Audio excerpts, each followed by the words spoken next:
It's Saturday morning, live from across the Bostik Leagues. This is Back of the Net, where your weekend football begins.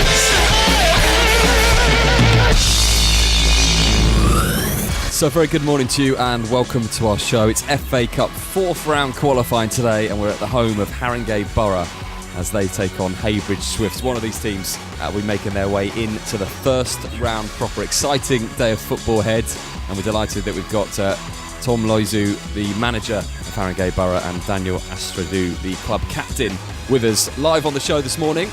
We're also going to be hearing from Jody Brown, the Haybridge Swifts manager, of course, as well, ahead of the massive game here today. Plenty of interviews. We speak to each and every one of our Bostik managers involved in FA Cup action today. Glenn Tamplin will be live on the phone, as will Sammy Moore, the Leatherhead manager. We speak to Ian Chapman, the Burgess Hilltown manager, and their goalie, James Shaw. Steve Watts, the Margate manager, Neil Cugley, the Folkestone Invicta manager, all on the show. And Andy Leeson and the experience of Darren Purse at Enfield. Will that help them out today? We speak to those guys as well. Mick versus the manager, as always, the non-league football quiz.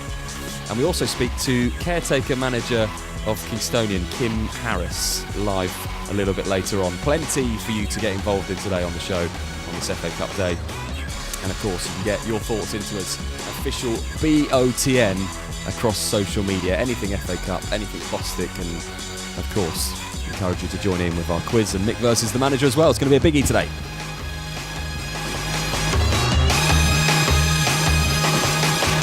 Your favourite non-league football show, powered by Promote UK. We're really good at what we do. Back of the Net, where it matters. So welcome to the show this morning. Actually, I put the extended intro in for the first time because there's so much going on the show. Very good morning to Mick Sullivan, as always, who's here. Mick's just busy show today, so much with the FA Cup and all the Bostik teams involved.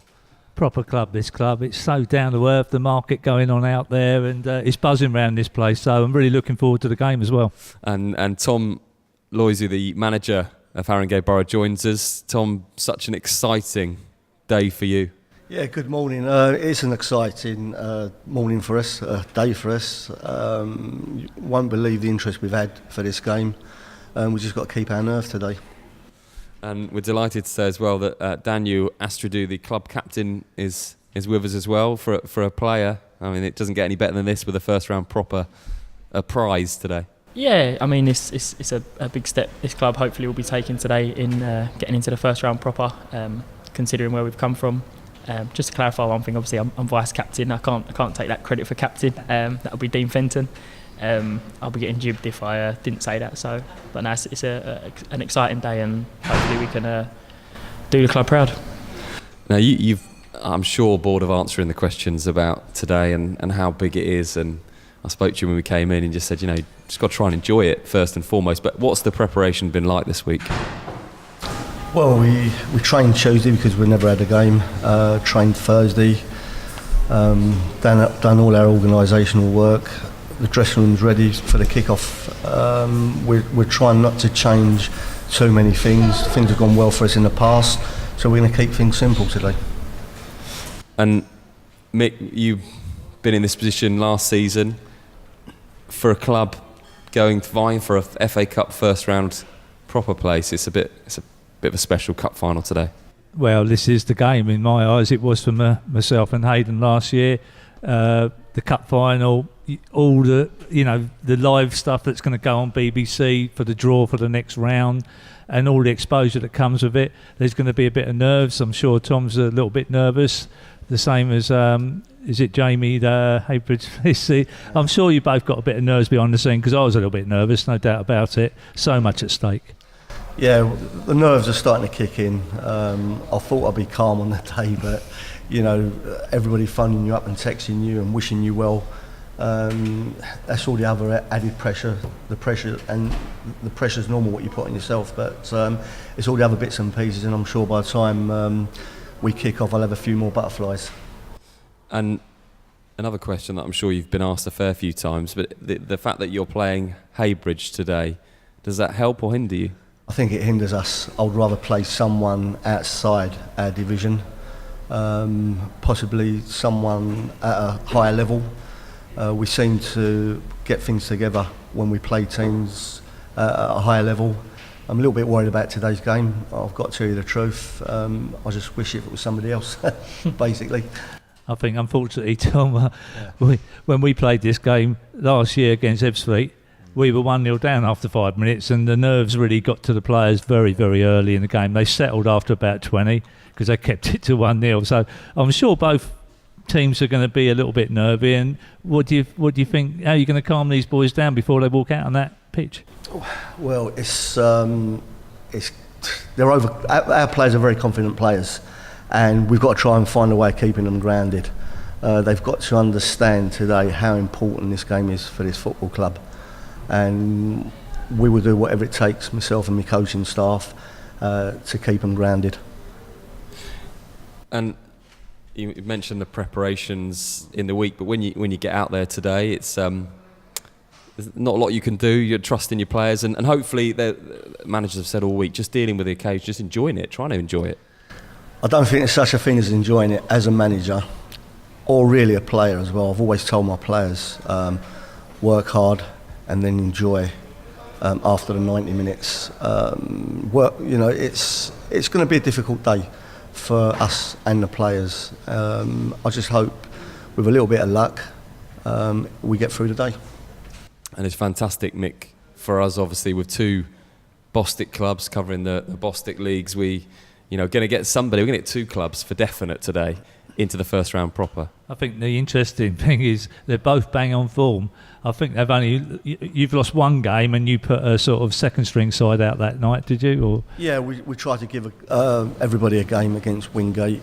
They beat us. Other than that, look, I can't say we've got a strong side. We've got a strong squad, and whoever plays, the side's quite strong. So I'm not going to make any excuses. He's injured, she's injured. We picked our squad at the start of the season, and I've got confidence whoever plays, and it just gives other players opportunities to come in and do well. As Haybridge Swifts, bang on form as well, so that's why it makes this so much more exciting, this game. Winner takes all. You both, I'm thinking they've only lost probably one game or two maximum since the league started this year. Yeah, they lost one game. I think it was against Sudbury, and I think they were in a comfortable position. And it happens to all of us. You get in that comfortable position. I think they were 2-0, 3-0 up, and they lost the game. Interesting because it was on AstroTurf as well. So, it's something we need to bear in mind. And from a player's point of view, you're playing a lot of games to get here, which is something that people forget with a preliminary round and the 3 rounds you've already played. Did your mind start to wander and think, who could we get in that next round? Or is the gaffer saying, you absolutely can't do that? I think, like with anyone, you want to think of the best possible opportunities that teams that you might be playing. But like you said, ultimately it's about cliche taking this game as it is. We know that Haybridge are in our league and they're going to fancy their chances as much as us. But obviously we know come Monday night when the draw comes out, hopefully we'll be in that and thinking about getting another team hopefully here at the Borough. Before we do anything else, let's hear from Haybridge Swifts manager Jody Brown. I caught up with him yesterday. What an exciting game it's going to be on Saturday. What a great opportunity for both clubs. Yeah, it's a massive opportunity for any club at our level. Bar is already an achievement, but to have the opportunity to go one stage further is a great opportunity. And I think the people that it touches the most are the supporters. Like our crowds have been on the climb all summer really, and this is helped that even more, but you can kind of sense the excitement amongst them even at this early stage. The game's still a few days away, and you already hear whispers of what a great day it's going to be, and how excited they are and what a great achievement it is, and if we could get to the first round, who would they want to get, etc. So yeah, it's a massive day for the football club, but most importantly it's a huge day for the fans. And it's worth stating that you've won 4 games already to get here, the preliminary round and obviously 3 qualifying rounds, so it's been some feat to get to this this far in the competition? Yeah, I think, like I say, Step 4 clubs, right, Bostik North or South, and Evo Stick North and South, etc. To get this far, they do, you do have to put a decent run together. It's not like the National League sides that come in and have to win one, maybe two matches, and they get all the plaudits for getting to the first round. I've always found that quite strange. Having managed at various levels, if I'm a National League South side or a National League Premier Division side, I expect to get to the first round proper. To be honest, you've got to win one game, maybe two games. But when you're at our level, Step 4, I think it's quite a special achievement. I've been involved in it once before, got to the second round proper with Redbridge, and I know that group of players and staff will never ever forget that achievement. And hopefully we can produce similar here at Haybridge, because it certainly is a special achievement if you get to the first round. And as I say, the players have already achieved a lot getting this far. And it's been a great start to the season. You went your first 5 games with 5 wins, which must have been really pleasing. Yeah, especially given how we finished up last year. Stayed up on the last day of the season, and I've said many times, I think that second half performance coming from 2-0 down, knowing we were relegated, to win the game 3-2 and stay up on goal different, galvanised everyone, the team, the staff, the committee, the board of directors, chairman, vice chairman, and the supporters. It was a great day in really tough circumstances. It brought everyone together. We've had a much more organised, a much more, ambitious feel about the club now, given that experience we had on the last day of last season, coming so close to failure. And we built upon it. We've used a tough experience to make us stronger, and we've started the season well. It's very early days. Who knows what we're going to achieve, but certainly this FA Cup run has given us the opportunity to achieve something special. And you've got FA Cup history as well, because we reached the first round proper against Bristol City in 2002-2003 season.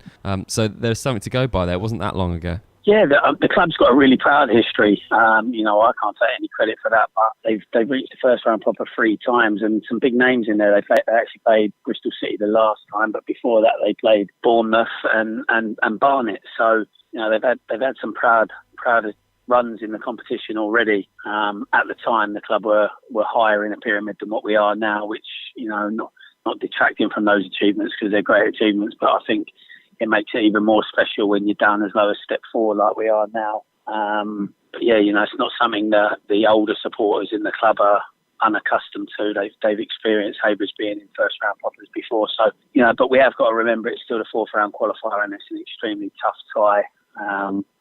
Playing a team in your division and at the same level that's so familiar with one another makes it tough, if you ask me. A lot of people think, we should just be happy that you're playing a Step 4 team and it's a winnable tie. Of course it's a winnable tie, but the opposition feel that way as well. And I'm not sure being as familiar as the two clubs are is a good thing. I much would have preferred to play a side from a different league altogether, or if not a different league, then maybe the Premier Division of our league. But it is what it is. We're working hard this week to prepare properly. Been fortunate enough to have contacts at Welling United, who played Haringey in an earlier round, and they'd give me the footage from that game, and we managed to get a scout down to their game against Whiteleaf on last Saturday. So we'll be well prepared, but we're under no illusions what a tough fixture it's going to be. Is dealing with nerves on Saturday going to play a part as well, and how the team deals with that? Yeah, I think it is. I know it is. Having been involved, like I say before, I know the two situations are never the same, but I do recall the 4th round qualifier back when I was at Redbridge, and I don't want to say the players froze, but I noticed a slow, cagey start, and some people playing within themselves, probably that fear of defeat as opposed to focusing on what you need to do to go and win the game, played its part. I'll do my best to try and help the players through that sort of mental barrier and try and make them confident and make them recognise what they've already achieved, and that there is no failure. So, getting as far as we have isn't going to be a failure either way, so we need to go out, express ourselves and do what we've been doing so far this season and sort of follow the same process and try and win the game. But yeah, there will be nerves. I know there will be, and that's part of my job as manager to try and control that within the dressing room. For the best highlights from across the Bostik Leagues, visit youtube.com/back of the net. Yeah, fascinating interview with Jody Brown, the Heybridge Swifts manager. I want to pick on something that he said right at the end there, which is that fear of defeat, players freezing and perhaps not focusing on the game and having that fear of defeat. How do you get that out of the players? How do you make sure that doesn't happen? Very hard. We had a similar scenario in the playoffs last season. We just froze. Our players just froze. I don't know how you get around that, to tell you the truth. I think it's down to the individual player. We can only prepare them a certain way. Once they cross that line, it's down to them, I believe. Fortunately for us, we have Daniel here as a player. What is it like in your mindset? How do you're obviously aware of it, that you don't want to freeze on the day and you want to be able to put in the performance. What can you do to prepare yourself to make sure that doesn't happen? I think keeping a routine the same as it is. So everyone will meet normal time, have a few minutes to have a chat, take the mick out of each other as usual. Tom will come in, name the team. Johnny will come in and say, right, need you out at a certain time. Everyone goes out together as normal, do the warm up properly, come back inside. You've got a few minutes to get your pads on and so on. Go through the set pieces, the corner routines, just keeping everything as normal as it can be. But I think the first, like Tom says, when you cross the white line, the first sort of 5-10 minutes, just calming yourself down and getting foot on the ball and making a successful pass to begin with to calm your nerves. And Mick, your experience from last year against Ebbsfleet, how did you make sure that the players didn't freeze, which obviously they didn't on the day? Well, Hayden's very good at that, as you well know. He'd tell a few jokes and relax the team in the dressing room. We did have a few experienced players in that team, which I'm not so sure. Have you got? What's the average age of your team, Tom? I would say 21. 21, so they're a young bunch, aren't they? So, it's not easy, and I'm just going with Dan. I think like that first 10 minutes is crucial to make the right decisions at the right times. And because if you go a goal down early, we did. We just froze, and we didn't really get into the game until 25 minutes. And I think it was Tom Kavanagh got a great strike and put us back into it, and then we went from there. You don't want to play and catch up, do you? No, you don't. Particularly against a team of your own level, you've got a bit more motivation when you're playing a team 2 or 3 higher levels than what Ebbsfleet were to us. We had a little bit more motivation. I'm not saying that should demotivate you because you're playing a team from your own division, but it just takes the edge off it a little bit, and you know what you're coming up against. And he mentioned that point as well, exactly you did, and you had a big smile on your face. He said, I preferred a side from a different league. And is that just down to what Mick's mentioned of being, perhaps you could raise your game a little bit more if you got a team from a different division? Yeah, I think you play with less fear. You don't really know a lot about the opposition other than the games you've watched and you've scouted. And it's a different kind of challenge. And they're the challenges I prefer, and I feel my players prefer as well. And you said about less fear in that interview. You said they're galvanised after last season, they're organised and they're ambitious, and I guess you know everything about them. Yeah, we do. I mean, I understand what he's saying as well, but we tasted defeat right at the death last season in the playoffs, so we don't like that feeling. We like the feeling of you beating your Wellings away, your Hitchens away, and we keep reminding the players of that, and we keep reminding the players we could all be sitting around the television waiting for the draw on Monday. And I think that's the sort of things you need to tell these players at this level to really make them think. You can't go too deep tactically and change things so close to the game. You just keep doing what you've been doing, which has been bringing you success. And like Dan said, we're going to try and keep everything nice and basic and simple and try and treat it as another game. The players are confident enough as it is. They should be self-motivating as far as I'm concerned, and I feel pretty confident with this bunch of players. Plenty more talk on today's game between Haringey Borough and Heybridge Swifts. We're live on Facebook and Twitter this morning. If you've got questions for Tom, Daniel, or indeed Mick Sullivan this morning, you can put your messages on Facebook or Twitter, and we'll get your questions to these guys between now and 1 o'clock. Right now we're going to do our non-league football quiz. Join in with the biggest non-league football quiz in the country. Tweet your answers to @officialBOTN. And of course, today's non-league football quiz is an FA Cup special, as it always is when we do the FA Cup. Ready for this one, everybody? Yep. We've all got paper, we've all got pens. You can play along wherever you are. It's official BOTN. We're going to get Luke, one of our producers, to come and play as well, because Remy has actually taken on the mantra of writing the quiz. Question 1. So the first question on the FA Cup quiz today is, out of the following Bostik teams, who has most recently reached the first round proper of the FA Cup? Folkestone Invicta, Stainstown or Hendon? So out of the Bostik teams, who has most recently reached the first round proper of the FA Cup? Folkestone Invicta, Stainstown or Hendon?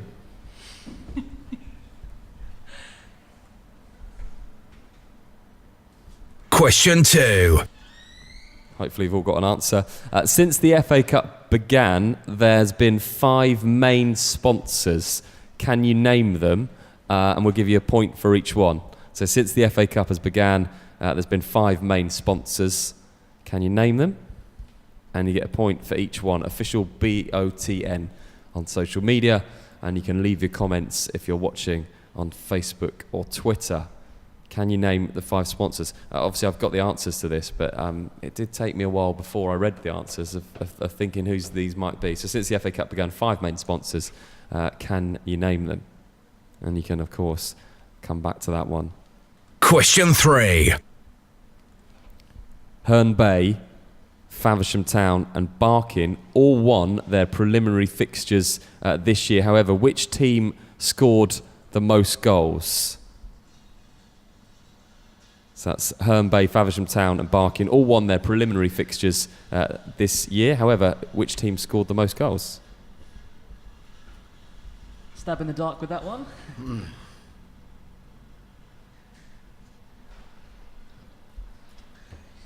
Question 4. In qualifying round 3 of the FA Cup, which Bostik side who has progressed to qualifying round 4 had the highest attendance in their winning fixture? This is not counting replays. So in the last qualifying round of the FA Cup, qualifying round 3, which Bostik side had the highest attendance at their fixture? You're going to give us 3 teams that we can choose from? No, I'm not going to. Okay, but you can work this out because we're in round 4 now, so it was out of the teams that progressed to this round. It will help you. You know this, Mick. Oh, great. We know this. Don't make it any worse than me, And Remy. there was a derby, so if you think of derbies Right, in qualifying round 3. Official BOTN across social media. Question 5. Which current Premier League side have reached the FA Cup final 4 times but never won the competition? Which current Premier League side has reached the FA Cup final 4 times but never won the competition? So it's narrowed it down to 20, Mick. Can we narrow it down to 3? Well, you could actually narrow this down a lot further because there are obviously a hell of a lot of Premier League clubs that have won the FA Cup. Yeah, fair enough. So this should be a selection of 5 or 6. Which current Premier League side has reached the FA Cup final 4 times but never won it? And the clue that I'll give you to this is they have won the Premier League, but they haven't won the FA Cup. They have won the Premier League, but not the FA Cup. They've reached the FA Cup final 4 times. We'll let you deliberate. Over what span? What? Forever. Going back whenever. All right. Wow. We'll let Mick carry on and try and get the answers to that one. Play along, official BOTN across social media. We'll come back after this. You're listening to Back of the Net, powered by Promote UK. We're really good at what we do. Times are changing. We now live in a digital world where 9 out of 10 people use the internet to look for local goods and services. Whether in front of a computer at home or on a mobile phone on the go, people expect to find what they want, when they want, quickly and easily. The question is, can your business be found? At Promote UK, we specialise in getting local businesses found online. One highly affordable package will give your business a stunning mobile responsive website, which we guarantee key to get to the first page of Google and keep it there. And we take care of everything: copywriting, design, hosting. We even offer unlimited amends all year round for no extra charge. So, whilst you're busy focusing on your business, we're busy making sure it can be found online all year round. Start your Google Page One journey today with a free online health check by visiting promoteUKLimited.com. Promote UK. We're really good at what we do. Are you looking for a little bit more than a good meal at a pub? The Half Moon is a hidden gem located in the picturesque village of Charlwood on the Surrey-Sussex borders. Proud of old traditions, this old English pub offers tasty fresh food with locally sourced ingredients, comfortable dining and traditional bar area, as well as a lovely garden for your enjoyment. Evening with friends or lunch with family, whatever the occasion, you can expect our friendly and welcoming staff to help. Half Moon Charlwood. Check out our Facebook page for upcoming events and live music. Need to refuel? Whether you're heading home or away, get ahead of the game and refuel at Dorking's Service Centre. Dorking's local retailer of quality BP fuel, Costa coffee and food to go. Find us at the traffic lights close to Dorking Halls or at dorkingservicecentre.com. From Premiership to Playground, MH Goals has everything you need for an outstanding football match, including aluminium and steel football goals, nets, line marking machines, team shelters, boot wipers, and much more. Buy with confidence direct from the manufacturer with great prices available across our whole range of sports equipment. What's more, we offer fantastic discounts for all FA affiliated clubs. We pride ourselves on British manufacturing. We make all our football goals here in the UK and conform to the latest British and European safety standards. So call MH Goals direct on 01502 711 298 or visit our online store at mhgoals.com. Head to backofthenetsouth.co.uk tomorrow morning for video highlights and full match reaction of today's games. Back to your favourite non-league football show, powered by Promote UK. We're really good at what we do. Back of the net, where it matters. So welcome back to the show this morning. We're just having a few thoughts on how difficult the quiz was. We'd love to get your thoughts across social media. For me, a quiz has to be quite challenging. We want to put it out there as being people to have a few thoughts. So in the studio, we're thinking it was quite difficult. Yeah, I appreciate this is not about me, so fine, I accept that. Right. This is the non-league football quiz. Okay, so let's go through some of these. These Question answers. 1. The first question was: out of the following Bostik teams, who has most recently reached the first round proper of the FA Cup? Folkestone Invictus, Stainstown, or Hendon? Mick, what did you put? I put Stainstown. Okay, what did you put, Daniel? Hendon. Stainstown. I went for Staines as well. And I can tell you that the answer is Hendon. In 2010 and 11, they played Chelmsford City and lost 3-2. I'll take that one. It was pretty close. Folkestone Invicta reached the first round proper in 2005-06 and Staines in 7-8. So it was Hendon in 10-11. I'll put it down and cross it out. No points for that, I'm afraid. But, close. Question 2. The second question on the quiz was: since the FA Cup began, there's been 5 main sponsors. Can you name them? You get a point for each answer. Mick, we'll start with you. Eon. Which other ones did you get? Oh, sorry. Eon. Barclays. Maybe I got that wrong. Carlsberg. Heineken. I've just gone for beers. Daniel? I've just gone Emirates. I've gone Emirates and Barclay. I've just got Emirates.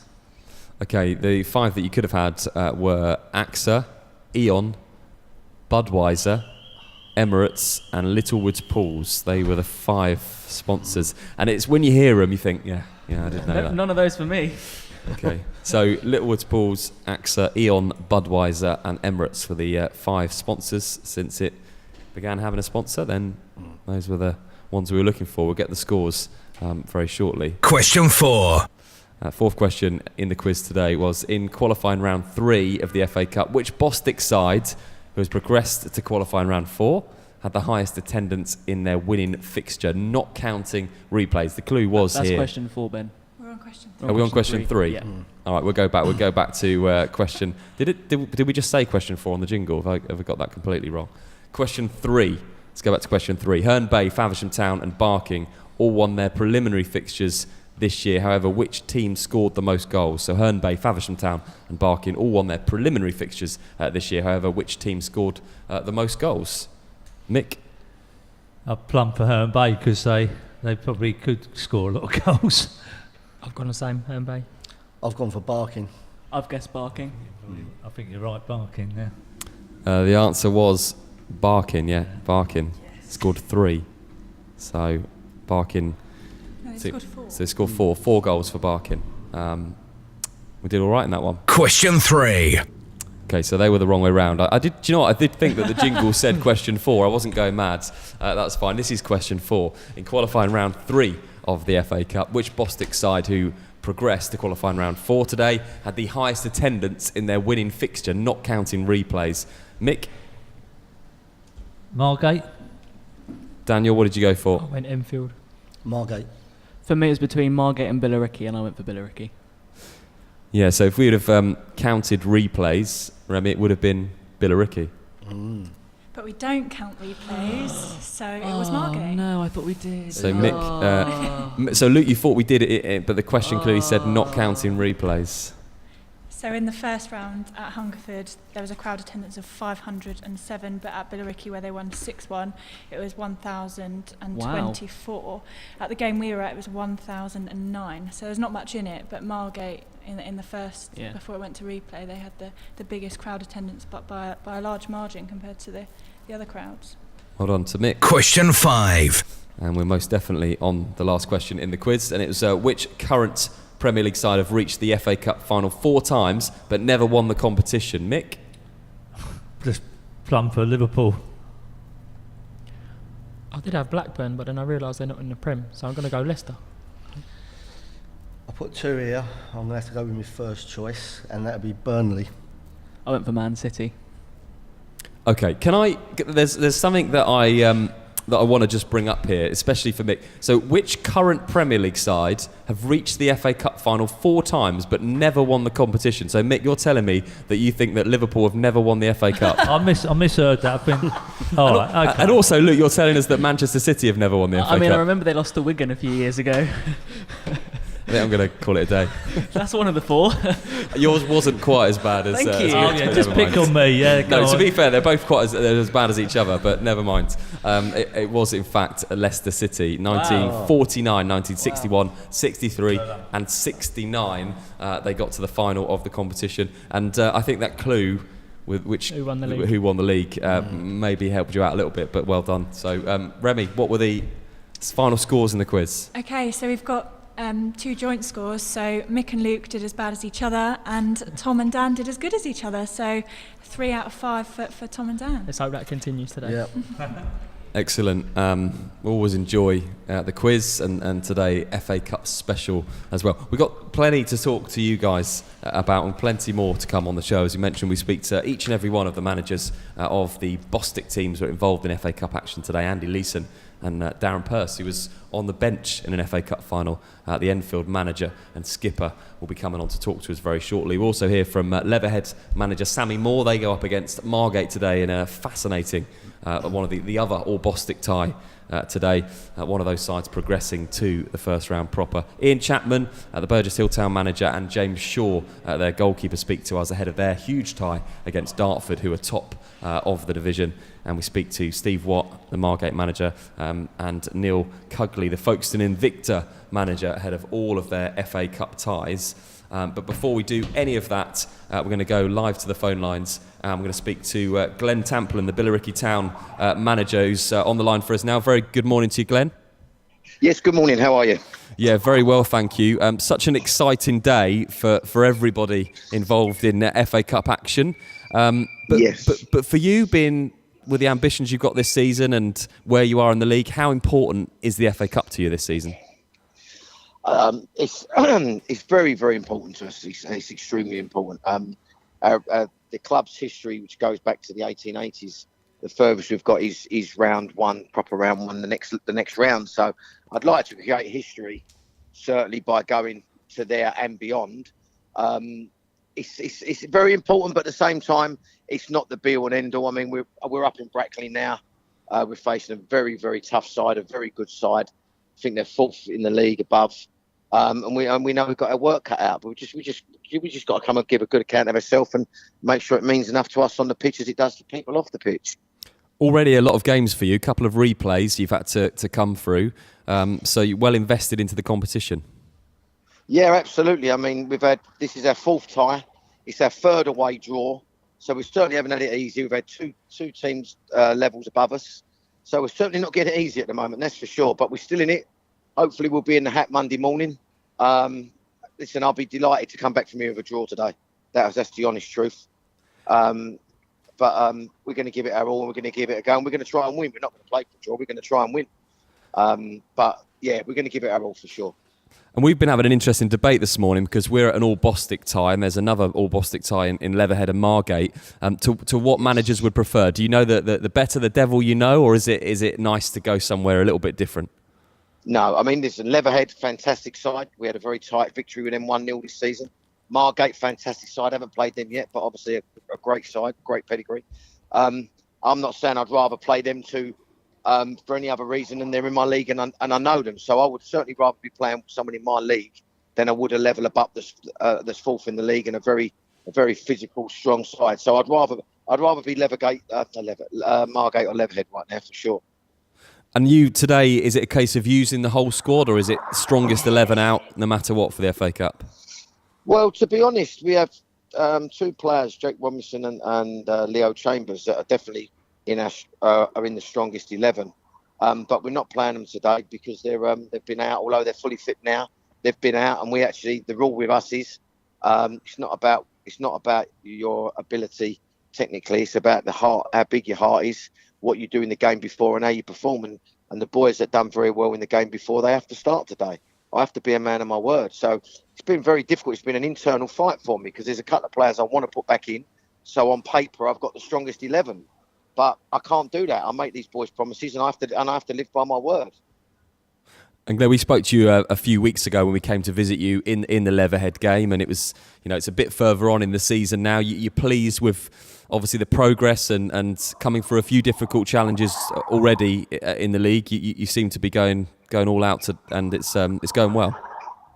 Yeah, I mean, obviously, we'll probably come off a top spot today because the game's played. Because there's teams just below us that are out of the FA Cup and they'll be playing league games today.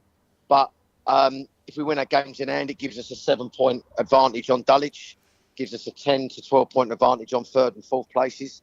We're in a very, very good position. But as I say to anybody in life, whether it's the gym, whether it's a diet, whether it's a business, it's easy to start well. It's very easy to start well. It's hard to go again, push again, and then maintain it, and then push again. So all I would say at the moment is we've done the easiest bit. This is the easiest bit. We've got to keep going. Cold Tuesday nights away. That's when we've got to really show what we're made of. So I'm happy, and we're doing as much as we can do, but this is the very easy part of what we're doing. And finally, FA Cup weekend. You must have some good FA Cup memories, maybe cup finals or things like that. What stands out for you in this sort of magic competition? Well, I'm a West Ham fan, so unfortunately, and I've talked to Konchesky regularly about it. I remember the one when Steven Gerrard broke our hearts.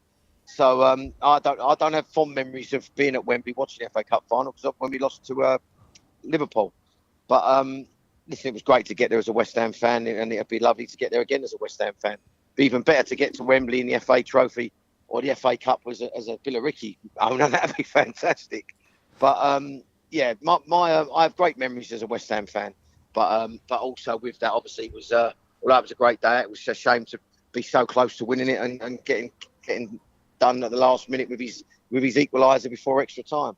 And I know it's no consolation as a West Ham fan, but that probably is certainly one of the greatest FA Cup finals of modern times. Really, really great game, and very exciting all the way to the end. It was. But Paul did break my heart when he admitted to me it was a cross and not a shot. We've always wondered. Now we've got the truth. You know. Yeah, now you know. Brilliant. Thanks ever so much for speaking to us, Glenn, and of course, best of luck for today. Thank you so much for having me on the show. I really appreciate it. Thank you. No problem. Brilliant. Thanks. Bye-bye. Glenn Tamplin, the Billericay town manager. Mick, obviously big favourites for the league, and I guess they've got as good a chance as any, if not more, to go and do something in the FA Cup and get to the first round. Well, and that guy deserves it more than most. He's put all his money behind that club, and we've seen the facilities down there and the PR that he's brought to this league. I've got nothing but praise for that guy. There's probably lots out there that are thinking he's a bit up his own backside, but I personally believe he's quite honest, as he's shown on that interview there. He's even told the opposition that Jake's not even going to be playing today, so that's probably let them off the hook a little bit because he's a top player. But no, he's a great guy. Yeah, and all you have to do is go to the ground and see the work that's been done there and what's happening at the club to see how much he has put in to Billericay Town. And of course, we wish them best of luck this afternoon, being a Bostik club. Right, next up, we're going to hear from Andy Leeson and Darren Purse, the manager and captain of Enfield Town. Darren Purse has been substitute in an FA Cup final, plenty of experience. And here's what they had to say when I caught up with them yesterday. Huge game on Saturday in the FA Cup. I'm sure your team and yourself and all the fans are really excited. Yeah, of course we are. Yeah, we got a chance to make some history. It's only the second time in the history of the club that we've been at this stage. But we got a great chance to go and make a name for ourselves. It's been a good week so far. We're in early for training tonight, making sure everything's ready, and we're all looking forward to it. We're going to have an excellent following from what we've been hearing, so all set for a good day. And do you know a lot about Maidstone? Obviously, they're 9th in the National League, so they're a couple of leagues above. Have you had them watched? Yes, we have. Yeah, we've done our homework and gone into quite a bit of detail as we normally do. We do that for our league opposition as well. But don't mind admitting we've paid a bit of attention to what Maidstone do. But listen, we can't underestimate the size of the challenge. It's a top 10 National League team, as you say, and they've got better players than we see in our regular season, and we're gonna have to deal with them, whoever they put out on Saturday. And when we spoke to you a few weeks ago, you mentioned that you were building a new team. You'd had almost a whole new squad this season. You're unbeaten in your last 3 games. Are you seeing the signs of progression that you wanted to see? I think we're unbeaten in a longer spell than that now. I think it's 6 or 7 games. I think so. Definitely. We were just talking on our way into training, and it certainly has settled down in the last 2 or 3 weeks. And we've had some really strong performances. We've been able to keep more of a settled side with having everybody available. 1 or 2 players have come into it with Montel Moore and Adam Martin. So we've gotten stronger as well. Really pleased with the way it's going. Still 4 or 5 points behind where we wanted to be in the league, but we've got a couple of games in hand now. We'll have another one after the weekend, and no complaints as to where we are. And certainly settled down. And I will grab a word with Darren, if that's still okay, if he's still next to you. Yeah, fire away. Yeah, Darren, obviously your experience in these games is going to be absolutely vital. How do you get through the game as far as, the nerves that are going to be going through the players, and especially some of the younger players that you've got in your team? What are you going to be saying to those guys ahead of the game? To be fair, at my age, I do struggle to get through the game. But experience is vital. And we've got a pretty sort of experienced side that have played at this level, and probably the next round again. So it's the experience that we've got in the side will come in really handy for the weekend. We've got some good young exciting players that are really looking to perform on the highest stage that they can. So it's about sort of trying to treat it as if it is another game, even though it's a massive game for us. But we've got to try and treat it like any other game. And if we perform like we have done the last 3 or 4 weeks, we'll give ourselves some sort of chance. And for you, what stands out as one of your best FA Cup memories? I was lucky enough to obviously be involved in the FA Cup final, which was fantastic. I didn't actually play, but to be involved in the build up to it and the day and everything like that, and be on the bench for it was fantastic. So I've been lucky enough to be involved in a really good FA Cup run, and to obviously appear at Wembley and playing games at Wembley is what everybody dreams of. And hopefully on Saturday this will be our Wembley, our game, and hopefully we can perform and do ourselves justice. And Andy, that was one of the questions that I was going to come to you with next. Obviously, to make it, you mentioned there, Darren, it will be like Wembley on Saturday, but the first round proper for teams at this level really is like an FA Cup final if you can make it that far. Oh yeah, it's the holy grail for clubs at our level. I don't let anybody tell you any different. Darren and I were fortunate. Last year we made the first round proper when we were at our previous club. We went out to Peterborough, but it really is the holy grail for us all. And you don't know who you're going to draw when you get there. You've got certainly the bigger professional clubs at the League One and League Two come into it. So finances, the prestige, everything that goes with it. The chance of televised game. There's so many things that attach to the first round proper. And Darren said, we'll be giving ourselves every chance on Saturday to try and get there. But make no mistake, it's a tough gig for sure on Saturday. We know that, but we'll prepare properly tonight, see where it takes us. Back of the net, where it matters.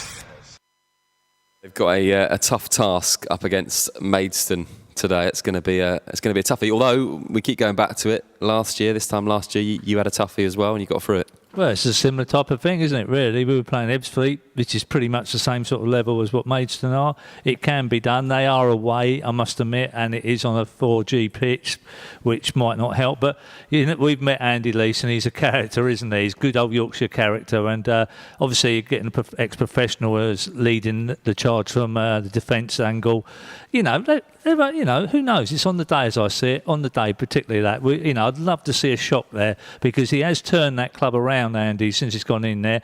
When he went in there, and obviously all the other players had gone, where Bradley had taken them to, Braintree Town. He took a lot of players, so he was left with not much to go with, and he's brought a lot of players, and we've noticed their results have turned around in the last 4 or 5 weeks, and they're bombing up that league big time, so there's a lot of confidence in that camp. And you've had Darren Pearce as a player. Yes, Leighton Orient. He was the youth team captain. Fantastic player, and a good character off the pitch as well. He's had a good career out the game, and he's still playing at 40 years old, I believe. I went and watched him play a couple of weeks ago, and he just organises everything so well around him. He must have touched the ball about 5 times, and he come off as man of the match, I think. Wow. I don't know if he lasts the whole games now. I don't know if Andy brings him off with 20 to go, but he definitely played well that day. We watched him against Needham Market. He led the back line really well. Yeah. Experience could be invaluable today. We're about to do Mick versus the manager. Before we do that, we're going to have a look at a few other fixtures. And first of all, Margate against Leatherhead. And this one for you, Mick, especially, is a good one. The Tanners, notorious giant killers. Of course, you were there in 1974 when they reached the 4th round proper of the FA Cup. Some feat that was with wins against Bishop Stortford, Colchester United and Brighton that year. The side lost 3-2 eventually to Leicester City in the 4th round, despite going 2 goals up as well. Certainly experienced in the Cup, and they'd like to make it through to the 1st round proper. Margate, however, shouldn't be ignored. They've reached the 3rd round proper twice as well, achieving the feat in 1936, losing 3-1 to Blackpool, and in 1973, losing 6-0 to Tottenham Hotspur. Furthermore, the two teams are 12th and 13th in the Bostik Premier Division, level on points as well. It's going to be a really, really tight game, but who do you fancy, Mick? I wonder. Thanks for reminding me my age as well, because I do remember that day. 2-0 up. 2-0 up, Chris Kelly, great goals. To lose 3-2, and I remember standing there. All the Nottingham Forest fans didn't have a game that day, and they were standing in the terraces with us. And our little motley Leatherhead supporters were trying to be a bit big and sort of started screaming and shouting at them. And the Nottingham Forest supporters come round and rallied round our little huddle of Leatherhead. Remember, I was a teenager then, by the way, Ben. But obviously, meeting Steve last week or a couple of weeks ago, fantastic guy. But obviously Leatherhead's my team, and I wish Sammy and all the boys there to pull off a shocker, and hopefully I can go there and watch the 1st round proper against another professional side. Do you know much about these two clubs, Margate and Leatherhead? Not really. Margate, I followed them last season a little bit. Our goalkeeper we got present, I think, played for Margate last year. Other than that, I know they've got a good fan base, and that's it really. Next up, Brackley Town, and we just spoke to Glenn Tamplin against Billericay. Brackley are 5th in the National League North, so not doing bad, but leaders of the Bostik Premier Division, of course, Billericay. I'm sure they'll be looking to progress. Brackley have drawn 3 of their last 5 games and lost 2, most recently losing to York City 2-1. However, the side did reach the second round proper twice in recent years. In 2013, they lost 3-2 to Macclesfield Town, and in 2016, they lost 1-0 to Blackpool. Billericay have reached the first round proper 3 times, in 1997, 2004, and most recently in 2007, where they lost 2-1 to Swansea. And that was a tough draw for them then. What do you think of their chances in their draw today? Good as any, good as any. As I said to you, it's another one where we talked about us and Ebbsfleet last season, the same with them. They've probably got a little bit more motivation when they're playing against, I don't know if Paul Kaczewski's playing, they're playing against some ex-professional footballers, which ups the ante a little bit, and of course like all the PR surrounding Billericay Town. I don't know, I've never been to Brackley FC, so I don't quite know what their place is like, but if it's not the best pitch and and maybe they keep the grass long, who knows, it's all on the day, these type of games. Yeah, the FA Cup's a great leveller, isn't it? So, anyone can win it on the day. East Thurrock United against Ebbsfleet United. East Thurrock have reached the first round proper of the FA Cup twice, in 2011 and 2014. The side lost 3-0 to Macclesfield Town in 2011 and suffered a 2-0 defeat to Hartlepool United in 2014. The Rocks are 6th in the National League South, but similar to northern side Brackley Town, are not great in great form. East Thurrock have only taken 1 win in their last 5 games. Promoted last season with a second place finish, Ebbsfleet are settling into the National League Premier nicely. The side are 3 points adrift of a playoff spot in the league, winning 3 of their last 5 games. Who'd you fancy in this one, Mick? That's interesting. I do know East Thurrock. We've played there a couple of times, a couple of seasons ago, and it's a tight little ground. And if they can get plenty of support in there, East Thurrock, and rally the troops and have plenty sort of like the pitch is a very small pitch as well, so I think that will help East Thurrock's cause. I think it'll be I think it'll only be a goal either way. Perhaps Ebbsfleet will get through maybe by the odd goal, but it will be tight that. Right, now it's Mick versus the manager, and this is where we pit you up today against Tom to see who can get the most points. And am I right in saying this is very difficult for us to say? Am I right in thinking that Mick is top of this now? I don't think it's going to change either. Yeah. Thanks for that great sort of like confidence in me there, Ben. You know what I mean? We're only messing, Mick. It's nice to see you at the top there. Okay, so what fixtures have we got today, Remy? Okay, so our first game is Woking v Concord Rangers. So after fighting relegation last season, the introduction of Anthony Limbrick as head coach strengthened and boosted the confidence of Woking. Having collected 28 points in 15 games, the Cards are currently 3rd in the National League, just 1 point short of league leaders Macclesfield Town. Opponents Concord Rangers entered the competition in the earlier rounds, defeating Bostik Premier side Dorking Wanderers 3-0 in qualifying round 3 and Tunbridge Wells 4-0 in qualifying round 2. The National League South side, however, find themselves in a similar position to Woking did last year, as they're currently in the danger zone with just 9 points, 2 points and 2 positions adrift from safety. Woking at home. For me, it's Woking. They're on a roll at the minute. That manager's gone in there and turned their fortunes around. And I'm a Surrey boy, so I'm going with a Surrey side, so 2-0 Woking. I would say 1-0 Woking. I know they've had their problems in the past few weeks with their pitch or whatever, and I'd like to see them win it 1-0 for me.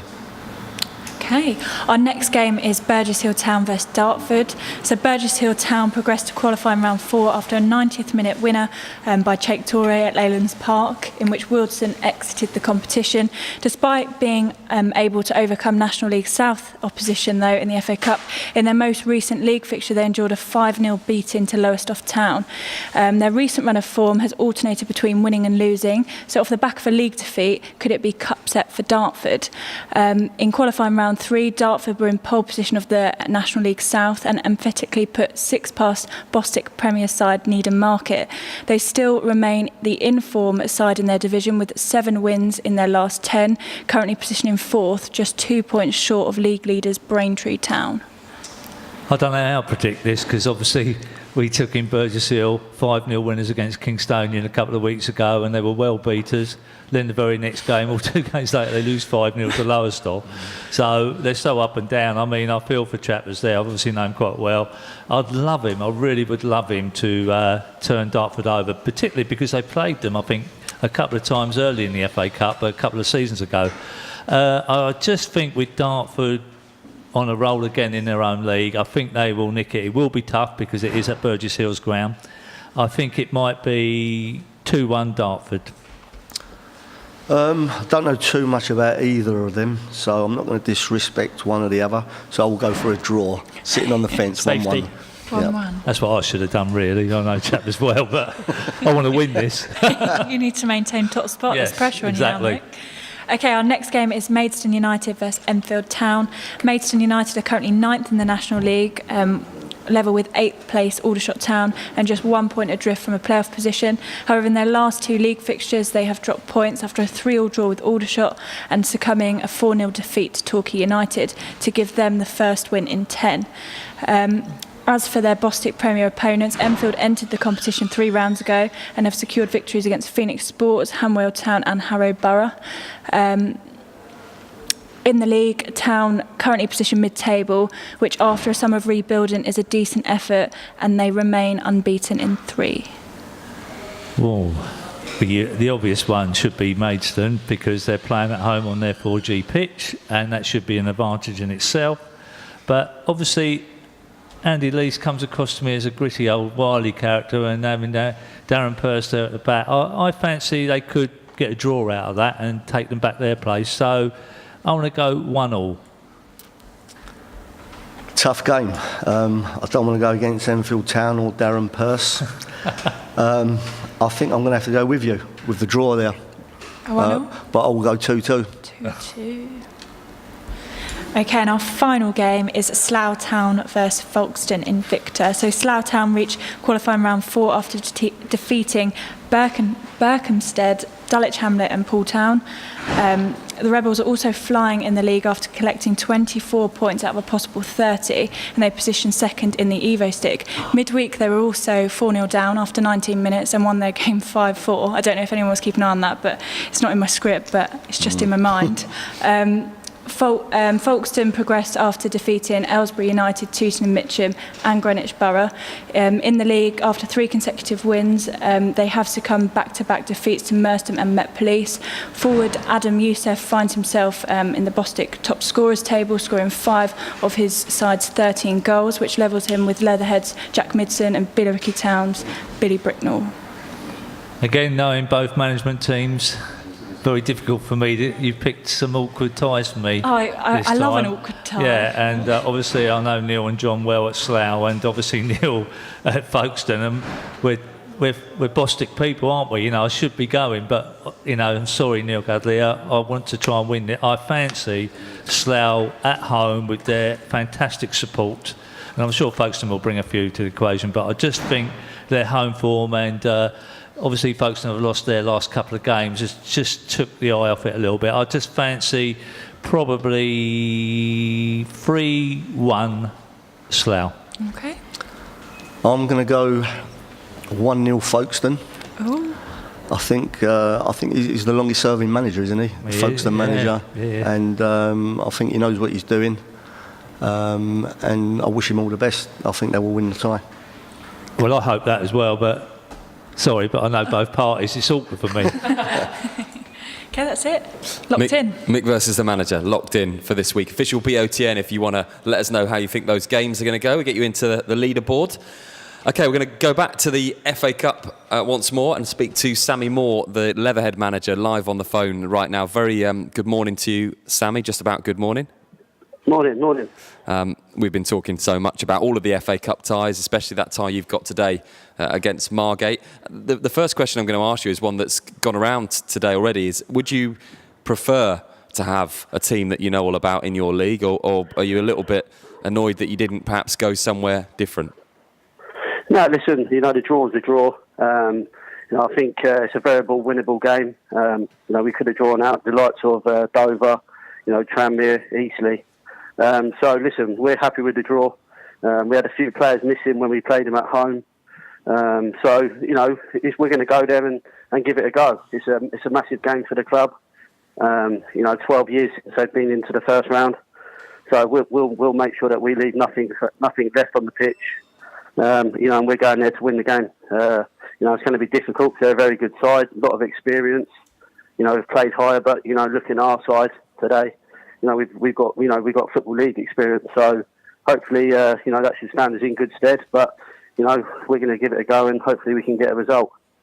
And we were mentioning history on the show, obviously, when you played Leicester City many, many years ago, and the club has reached the 4th round of the FA Cup. So that's some feat to match up to. Yeah, definitely. The history's there for all to be seen. Everyone wants to get into the first round. I've been lucky enough, to play in the 3rd round against Liverpool. So, I know how much it means, to me and to a lot of the boys in that dressing room. It's the FA Cup's the best competition in the world, and you don't want to come 5 o'clock and go, I wish we did this, I wish we did that, and have regrets. We've got to go there, give it our best, and hopefully it'll be enough on the day. But if not, then we give it a real good go. And I know that there's a lot of supporters going down there today, so we've got to make sure we give them something to cheer about, and hopefully by the time 5 comes, we can be in the hat for the first round. How much of a bearing, you mentioned you had a couple of players missing, how much of a bearing does that recent game against Margate have on this tie, if any? Yeah, listen, it was a close tie. 2 individual mistakes from myself, cost us that game. There weren't much in it, but obviously with myself being back in the side today and another lad, I think the experience there, can help the younger boys, pull through the game. No, I don't see it being much between the two sides. I think it's it's going to be either goal. And we've got to do all the basics right, and we got to be very disciplined and try and exploit their weaknesses. What we see when we play them, they're gonna be rightly think that the same thing about us. They beat us before, but I think FA Cup is all about the underdogs. We're the underdogs today. We're going there, and we're going to give it a right good go. We're going to leave nothing behind, and hopefully we can get a win. On occasions like this, obviously it's a huge occasion to get to the first round proper of the FA Cup. How do you ensure that your players don't freeze and they remain focused and they don't have too much of a fear of the occasion? Yeah, listen, especially this, in the non-league, it's so important that everything's right on it, not just the team, but the club financially. There's a lot of stuff that we've prepared all week. We've got a game plan. We're going to go there, and we just once you cross that white line, then it's 11v11, and we got to make sure that we go there, fully prepared. Don't worry about what will happen if we win or lose. We just got to play the best we can play, and hopefully that'll be enough, and we can get through. Well, we wish you the best of luck today with the FA Cup tie. Thanks ever so much for speaking to us, Sammy. Cheers, thank you. Sammy Moore, the Leatherhead manager, as they go up against Margate, and we will be hearing from Steve Watt, the Margate manager, between now and 1 o'clock. Plenty more to come on the show. We'll speak to Ian Chapman and James Shaw from Burgess Hill Town. We'll be back after this. You're listening to Back of the Net, powered by Promote UK. We're really good at what we do.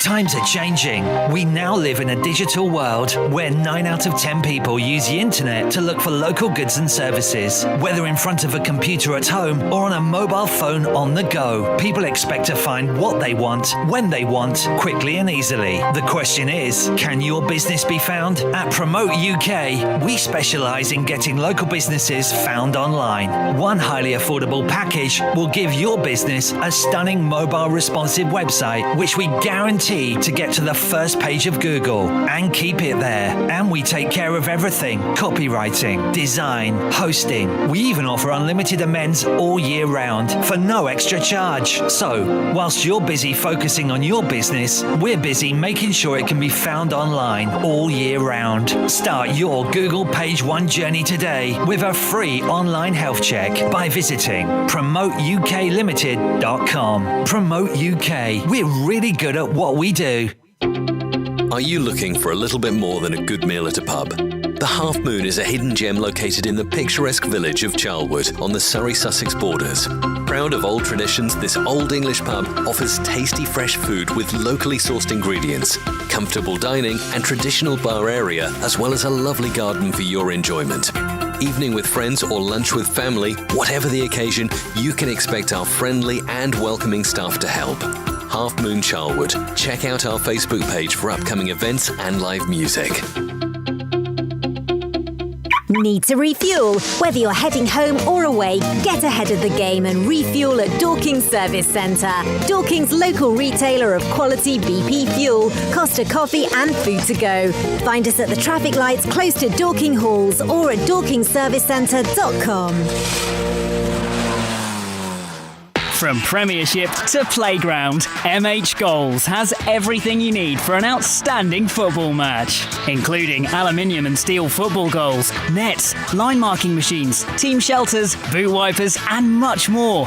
Buy with confidence direct from the manufacturer with great prices available across our whole range of sports equipment. What's more, we offer fantastic discounts for all FA affiliated clubs. We pride ourselves on British manufacturing. We make all our football goals here in the UK and conform to the latest British and European safety standards. So call MH Goals direct on 01502 711 298 or visit our online store at mhgoals.com.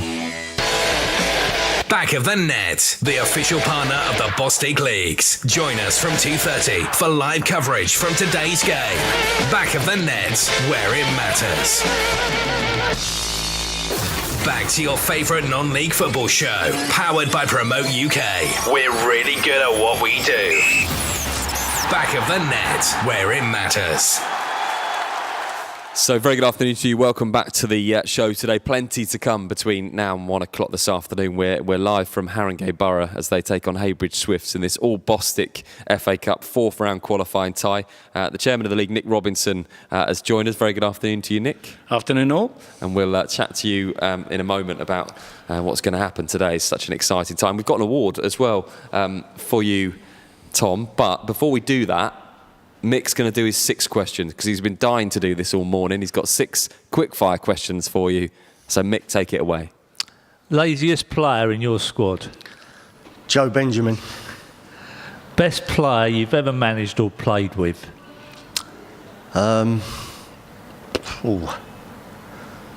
would say a fella called Mike Rodestinu I got from West Brom. He played for me at Cheshunt. Wow. Who at this club would you or could you rely on when the going gets tough?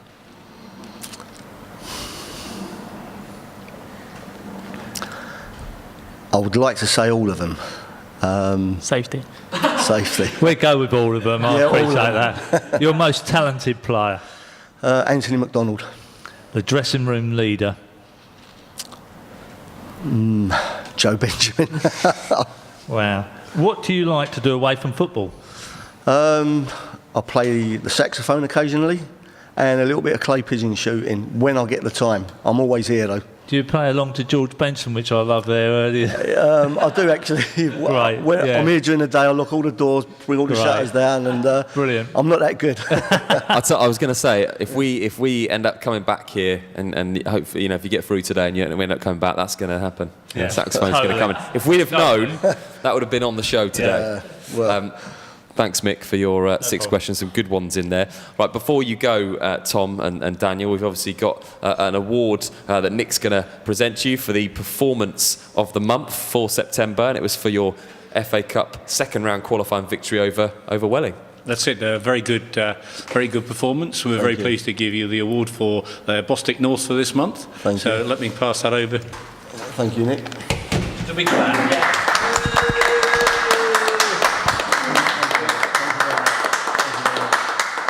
There we go, the award for performance of the month for September, and hopefully that will bring you luck today.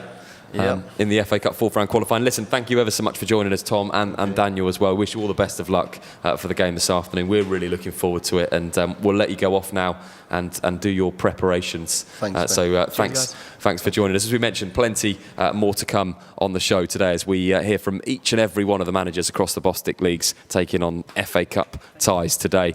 First off, let's hear from Burgess Hill Town's goalkeeper James Shaw. Had a great performance in the last round, and I caught up with him yesterday. Massive game on Saturday, take on Dartford, and you know they're in pole position of the National League South, so it's going to be a tough game. But it's such an exciting day to be involved in for you. Yeah, very much so. We're all looking forward to it. Obviously, getting past Wealdstone in the last round was really big and a really enjoyable day. We know that Dartford's going to be a different test, and they're obviously absolutely flying and playing some great stuff. But we just really want to make sure that we get like a nice big crowd down and really enjoy the day. And there's no pressure on us really. It's just a case of whatever side the Chappers puts out, they'll just do their best, and that's what we did against Wealdstone, and it worked then, so we'll see what happens. And as a player, every game I'm sure is exciting. We all love to be involved in football in some capacity, but this game, for all the Bostik teams that are involved in this round, just a little bit special. Yeah, massively. I mean, it's the FA Cup at the end of the day. I think people would lie to you if they say that, they probably get the same, they'd be lying if they said they got the same hype for a league game on a Tuesday night sort of thing compared to an FA Cup game against someone in the league above, with obviously the carrot dangling as the first round just on the other side of it. We had quite a favourable draw, obviously, in the first couple of rounds. We got through them okay. So, yeah, I mean, it's always big. I used to go and watch Burgess Hill when they've been in the fourth qualifying round a few times, and they've never progressed beyond that. So it's a big opportunity just to do something special. And, as I say, there are teams like Blackburn and Wigan and Coventry and things that are going to be coming in the next round. And, I mean, yeah, it's a massive day. And your form goes lost, won, lost, won, lost, won, lost. So is that an omen that on Saturday it's going to be a win? I hope so. I think probably, I wouldn't read that out to Chappers, that'll probably give them a heart attack. One of the things that they've been building on this year is that they want us to be more consistent, and obviously we haven't quite got there yet, as that sort of reads out. I hope so. You don't know what's going to happen. When you play against a team in the divisions higher than you just got to hope that you're 110% on it. They're not quite at it, and you get a little bit of luck as well. We'll see what happens. And history's on your side as well. 2014-15 away to Dartford. Could be another repeat of that. Who knows? I don't think I can remember that game, but yeah, who knows? I know the clubs have played each other quite a few times in recent history. I think Dartford have won the last couple, possibly, but they're a really big side. They're an established side at that level, and possibly even the level above. Whereas Burgess Hill are very much a side where we're trying to sort of stake our sort of hold in this division at the moment. So, we're getting better every week. The management have added some really good players this season that have really helped us, and I think that's probably been shown in a lot of results that we picked up that last year we might not have done. Yeah, who knows? Who knows? I'm just really looking forward to it, to be honest, Nathan. We get a nice big crowd down. Back of the net, where it matters.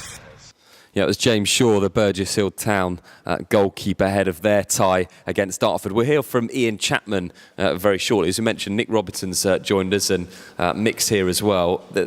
Tough tie for them. Dartford doing so well in the league. It's going to be a difficult one, but FA Cup, anything can happen. Yeah, and look, they've played them twice before.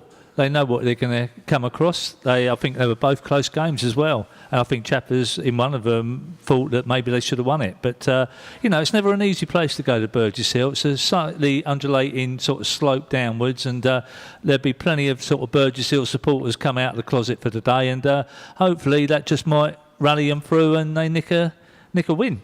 Yeah, I think that being at Burgess Hill does put it definitely on, shade it in their favour. Dartford obviously doing well in the National League, but no, I'm quite confident Burgess Hill will get at least a draw. Yeah, a big day for them. We're going to hear from Ian Chapman now, their manager, ahead of the tie. Exciting game Saturday, huge game, and I bet you can't wait to get going. Yeah, no, obviously, big game for the club. We've not been through got the first round before. Obviously, now there's a massive obstacle in front of us. With Dartford, they're a real decent team, doing really well in their league. But they are one league above us, and we've obviously, in the past we have beat sides from above, so we can win it. We've also lost sides below us, so it's one of them. We've got to make sure on the day we give it everything we've got, leave nothing behind, and on the day, who knows. And interestingly, Dartford, just a few years ago, you did play in the FA Cup, and that was away as well. We played in the FA Cup, and they beat us 3-1, and we played in the Trophy, and they beat us 2-1. They beat us both times we played them. But both times we give them really, really good games. And I'm just hoping it's come Saturday with 20 minutes to go, we're in with a chance of winning it, and we give everything we can to try and get through. Your league form's been a bit hit and miss. You've lost one, lost. If you go on that, it should be a win during the next game. What can you do to find a little bit more consistency in your form? Yeah, no, it's something we're striving for at our football club. It's like you say, it is a case of last week we beat Wolverstone in the cup, league above. We beat Kingstonians, who had a chance to go on top of the night, and we beat them 5-1. And then we come out Saturday, and we've got to look at ourselves, because we come out Saturday against the side. Last us for a good side, got good tradition, but they're at the time they're 4th, 5th, and bottom, and they beat us 5-0, and rightly beat us 5-0. And we need to address that and make sure that we show more consistency right through the season. It's not about one-off games. I know Saturdays, but it's about consistency through the club, and we're trying to get that. And I say, fortunately for us now, Saturday's probably a good game for us to come into. Not expected to get a result, and hopefully we can surprise a few people. And the prize for a win on Saturday, that place in the FA Cup first round, we saw Merstham, who are not a million miles away from you, do it last year, and everything that came with it, with the TV deal and the draw that they got away at Oxford. It's obviously something the players are very aware of, but how do you make it so it's not so nervous for them? How do you try and calm them down and try and play it as just another game? I look upon it, it's a game we shouldn't be nervous in. I feel that the pressure's on Dartford. They're the side expected to win. So we know we've been in that scenario where we're the favourites to win the game. I think it's harder for the players sometimes. The way we are, we've got to go out, every player's go out, so and give 100%. Hopefully on the day, we'll have someone, or more than one, a few stars on our side who do really well at good standard of football. And, it's about them putting themselves in the shop window. I've got a few players who want to play higher. This is their opportunity. A few younger lads, they're going to play against a proper decent side. And it's about them on the day going out and showing that they can play that standard against that standard of team, and doing their utmost to make sure come 10 to 5 on Saturday, they've done everything they can to get to the next round. And with FA Cup games, I spoke to a manager earlier who said it is just about who plays well. On the day, anybody can beat anybody, and if you give everything you've got and you're on form with individual performances, anything can happen. Yeah, I think I know there's a lot of cliches, but it is what you need. You need on your day to be very good. If you're lower league, your lower league side, you need the other team to be slightly out of form. Quite possibly your goalkeeper to play really well, and you might need the other team strikers to have an off day. And all them things contribute to obviously hopefully you come on top over the 90 minutes. Listen, Dartford have been beating everyone in their league, and they're obviously very decent, and the manager's been there a long time, knows what he's doing. But like we say, in a one-off game, since I've been at the club, we've been fortunate. We beat Sutton, who were 2 leagues above us. We beat Aldershot in the Trophy, who were 3 leagues above us. So we have had shocks before. We have done that. So that in our minds, we know we've done that before. The same spinning on his head, we've been beat at home to Horsham YMCA, who were 2 leagues, a league below us. 2 leagues below us a couple of years back. So it does work that way. And on the day, you've got to make sure you do everything right, everything you can, prepare properly, and give your utmost. For all the best coverage from across the Bostik Leagues, visit backofthenetsouth.co.uk. Yeah, another fascinating interview ahead of today's games, and we'll watch that one with much interest. Nick, it's such a great day for the Bostik League clubs. We've got 2 all Bostik ties, but we've got many others that we're going to be keeping our eyes on. And we were just saying then, we quite fancy that we might have a fair few teams, fingers crossed, in the first round proper of the FA Cup this year. Yeah, we had good representation last year, and this year, obviously, with a new sponsor, it's fantastic that we got at least 2 in the first round draw. I fancy we could have a couple more names, even if they're on draws. But I really do think that we can do something, and obviously it takes the name of the league through. Everybody benefits from that. It's good. It's not just about the sponsorship; it's about the whole league feeling good, and I know from talking to chairman of other clubs, they're absolutely delighted. Okay, they've been knocked out, but they're so pleased to see other clubs from the league doing well. Yeah, plenty of clubs. And actually, when we were talking about Leatherhead to Sammy Moore, and when they reached the 4th round, you start to think with the great representation that we have got, that it might not just be the first round. It could possibly, fingers crossed, go beyond this year. And imagine if we got one of our teams into the 3rd round. Well, you see, I mean, if you look at the draw today, there are a lot of National League clubs drawn against each other. That's good news for the clubs in the lower divisions, because they will knock themselves out. I think it's 22 National League clubs drawn against each other. So that's those gone. So that means that there's more chance of us in our sister leagues at steps 3 and 4 of our clubs progressing, and giving us that spotlight. Yeah, and we haven't mentioned it yet, but the FA Trophy as well, as the first round of that, the qualifying kicks off in a couple of weeks, and we're starting to cover that. And again, that's another opportunity whereby the clubs can shine and give great coverage to the league. Absolutely. It's on the 28th of October. Everybody's in. We had the preliminary round last week, and we've got some very exciting ties. Yeah, and we'll be announcing our tie very shortly of where we'll be for the FA Trophy. Mick, you've just got such great experience to draw on from last year, and I'm sure once we get to the first round proper, we'll bring that up even more. But these, for a Bostik League club to be progressing to the first round, it just adds so much to your football club, to the exposure you get with the full crowd that you got in the first round at Merstham. For all these guys today that are going out on the pitch, they only have to look at that and what it did being on BT Sport as well for the club. Everything you said is true, but no one's thought of the equation. They do defeat here today, which is this is the big game, which I said was for us at Merstham against Ebbsfleet. But they get to that first round proper, and then they pull out someone, that's probably just in and around the same leagues, and that's probably a very disappointment. No one's thought about that. Everyone's dreaming of that big tie, and we were when we were in the clubhouse at Merstham last season, and you could see, I won't name the names that were left in there, but I thought, I was sort of starting to think, oh no, it's just going to be an anti-climax. But then we pulled out Oxford, obviously, hooray, and everyone's happy. But we could have been not a televised game and ended up just being another FA Cup game. And we wouldn't have had the financial rewards and all the PR coverage. Yeah, but I think that certainly, we look at it and see somebody drawn against, somebody in a sister league or even a lower division, and the positive that comes from that is that they actually think we got a chance of progressing through. I mean, with great respect, you draw a League One or a League Two side, and you're going to think, are we going to get through, even if you're at home? Whereas if you draw somebody in the same division or lower, and you think, right, we've now got a chance. There's big money in the first round. And we can get to the second round where there's even greater prizes. So, there's two sides to it. There is, but if you go out, surely you'd be rather going out to a professional League One side than, that's the bit, the team that loses, that's the anticlimax bit.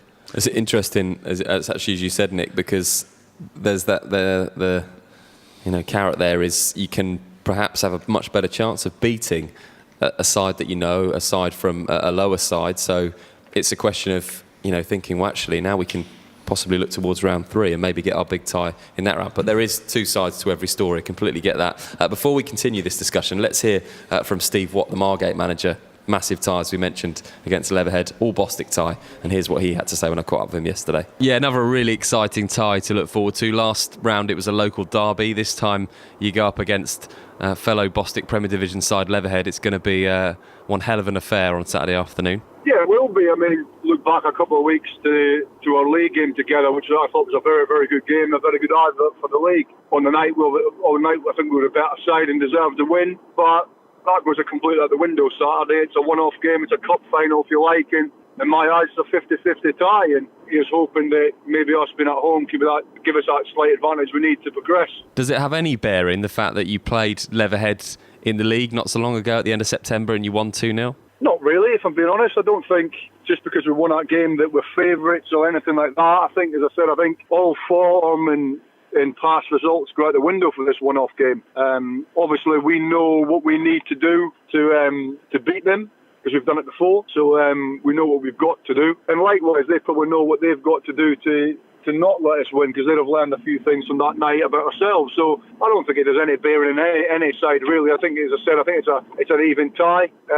Probably a tie both clubs have looked at and thought they can win. And the best team on the day will go through, and I'm hoping it's us. And it's one of those days for fans of the clubs to get really excited. One round away from the first round proper, and you've got history at Margate. Reached the third round proper against Tottenham on one occasion in the 72-73 season. So I'm sure everybody at Margate will be hoping for a similar run this year. Yeah, look, it's been 15 years since this club was in the first round proper, and it's something the fans and the football clubs have been longing for to progress in the first round. They've been very close in the last few years, got to this stage and fell at this hurdle. So we've got to do everything we can Saturday to make sure it doesn't happen again.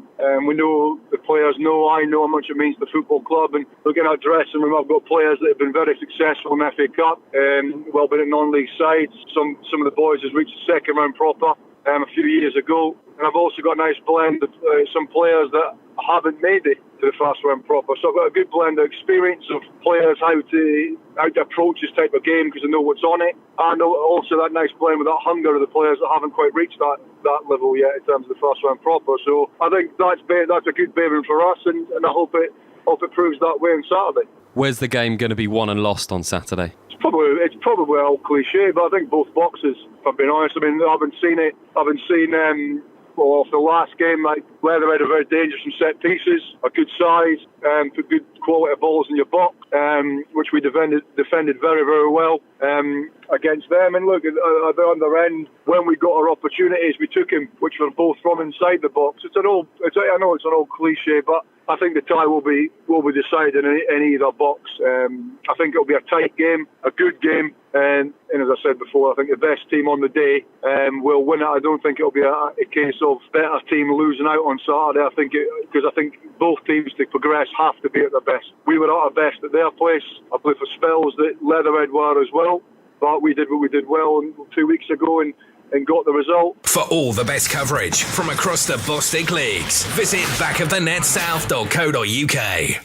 Yeah, all I can say after that interview is I'm really looking forward to following the game between Margate and Leatherhead. In fact, Nick, you weren't here when we did the predictions and we were going around seeing if we could predict the scores of some of these games. Margate-Leatherhead is an awfully tough game to think about.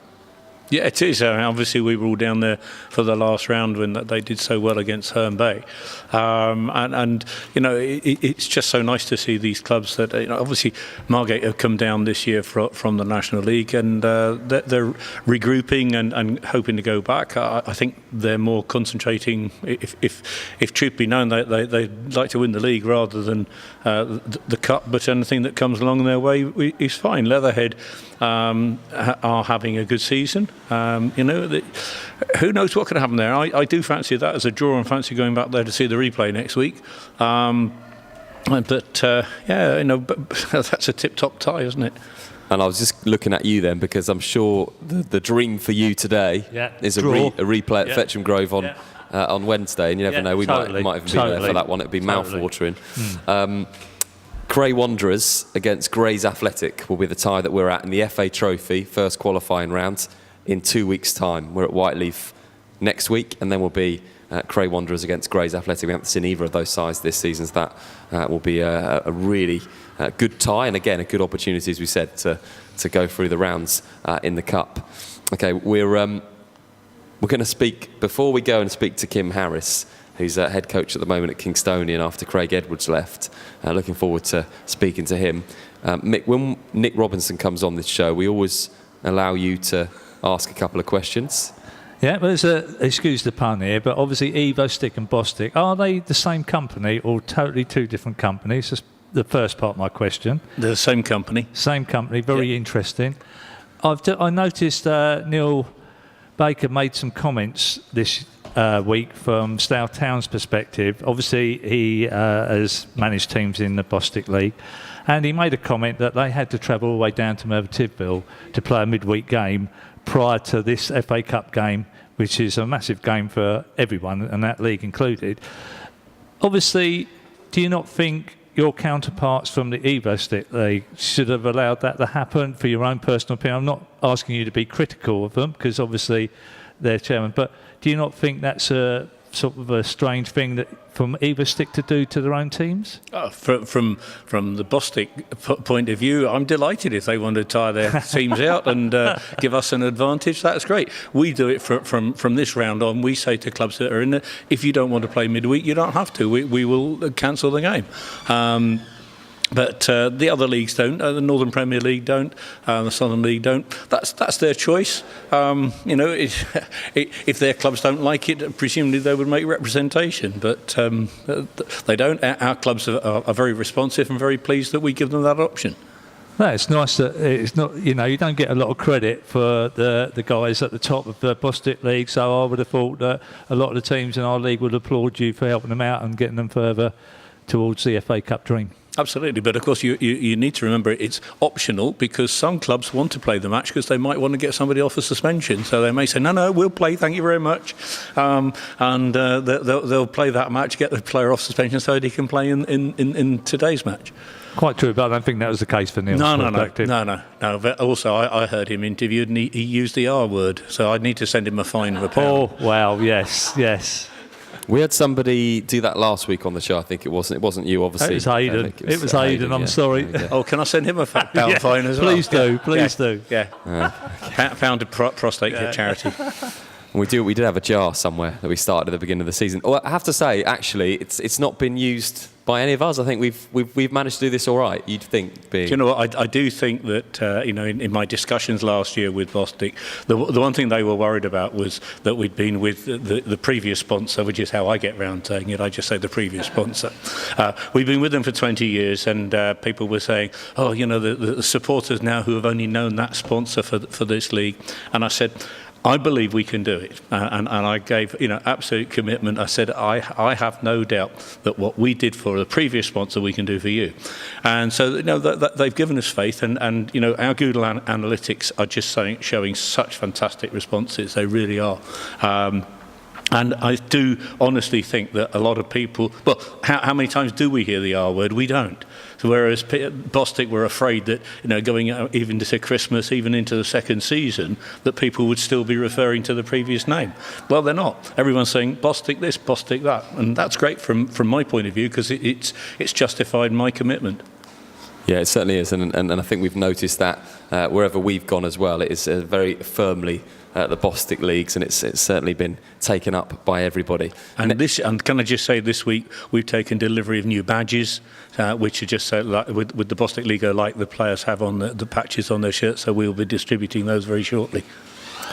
Brilliant. Heard it here first. Next up, we're going to speak to Neil Cugley, the Folkestone Invicta manager, ahead of their FA Cup tie this afternoon. Really exciting game on Saturday, FA Cup fourth round qualifying. You must be really looking forward to it. Yes, if you don't look forward to them games, then you've got something wrong with it.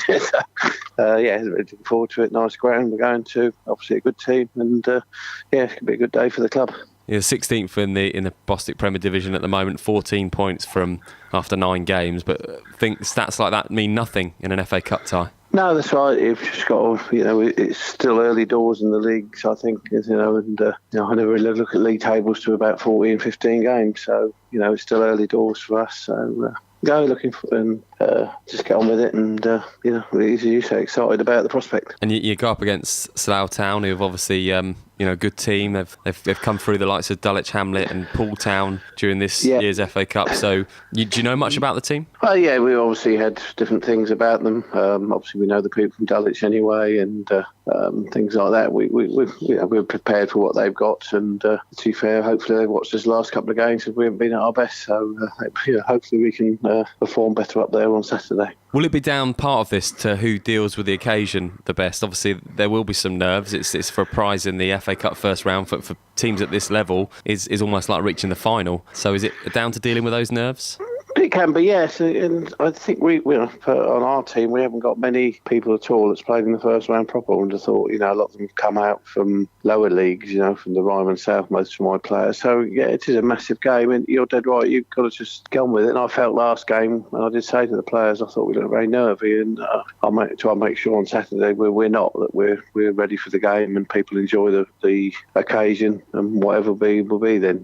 It's always nice to learn a little bit about different teams, and when stages of the FA Cup come up like this, you do your research and find out that the best performance in the Cup was the first round in 2005-2006 when you lost to AFC Wimbledon 4-1. So it wasn't too long ago since this club have reached the first round. No, it's we don't pretend to be a massive club and we expect to be in there every year, but no, over the years the old folks in town did it as well. It's been in the first round proper a few times, so there's a bit of history there, and we're determined to try and get there again. Obviously, as you say, we've been a bit lucky with the draw as well. Up to this one, we've had 3 home games against low opposition, so we can't moan about the games we've had. So we've been very lucky to get this far in the sense of the draw. So it's now for us to show we can beat a good team. And what can the FA Cup first round, perhaps a big tie, maybe on a big television station, do for Folkestone Invicta? Well, I think I've said it there, haven't you? It's just the finance, really. It's just makes everything so much easier. We're not, we haven't got what we call a sugar daddy that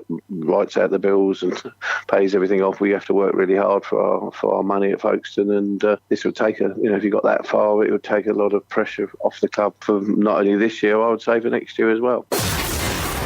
Have your say. Get in touch on social media. Just search official BOTN.